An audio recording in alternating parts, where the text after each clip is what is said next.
రెండవ విడత గ్రామ పంచాయతీ ఎన్నికల నిర్వహణలో భాగంగా మంగళవారం మూడవ రోజు వామపక్షాలు కాంగ్రెస్ పొత్తుతో బలపరిచిన లక్షిదేవిగూడెం అభ్యర్థి ఎలికేటి భరత్ 8 మంది వార్డు మెంబర్లు మంగళవారం మిర్యాలగూడ డివిజన్లోని ఆమనగల్లు గ్రామ పంచాయతీ కార్యాలయంలో నామినేషన్ దాఖలు చేశారు.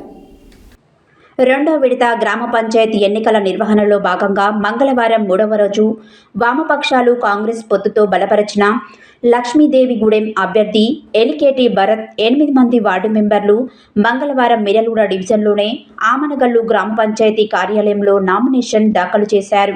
ఈ సందర్భంగా లక్ష్మీదేవిగూడెం గ్రామం నుంచి కాంగ్రెస్ పార్టీ నాయకులు బిఎల్ఆర్ బ్రదర్స్ ఆధ్వర్యంలో పెద్ద ఎత్తున అంగరంగ వైభవంగా బైక్ ర్యాలీ నిర్వహించారు. ఈ సందర్భంగా సర్పంచ్ అభ్యర్థి ఎలికేటి భరత్ మాట్లాడుతూ గ్రామ పంచాయతీ అభివృద్ధికి కృషి చేస్తానని అన్నారు. దేశానికి పట్టుకొమ్మలు గ్రామాలు. గ్రామ పంచాయతీ అభివృద్ధి ధ్యేయంగా గ్రామం కోసం మీ సేవకుడిగా పనిచేస్తానని, పారదర్శకంగా పాలన, సమాన అభివృద్ధిగా పనిచేస్తానన్నారు. ప్రజలతో కలిసి గ్రామాభివృద్ధి కోసం నిరంతరం శ్రమిస్తానని, ప్రతి కుటుంబానికి మేలు చేసేలా గ్రామంలోనే ఉంటూ ప్రజల సంక్షేమమే ధ్యేయంగా పనిచేస్తానన్నారు. గ్రామాభివృద్ధికి కట్టుబడి ఉంటానని, మీ ఆశీర్వాదమే నా గెలుపుకు లక్ష్యమన్నారు.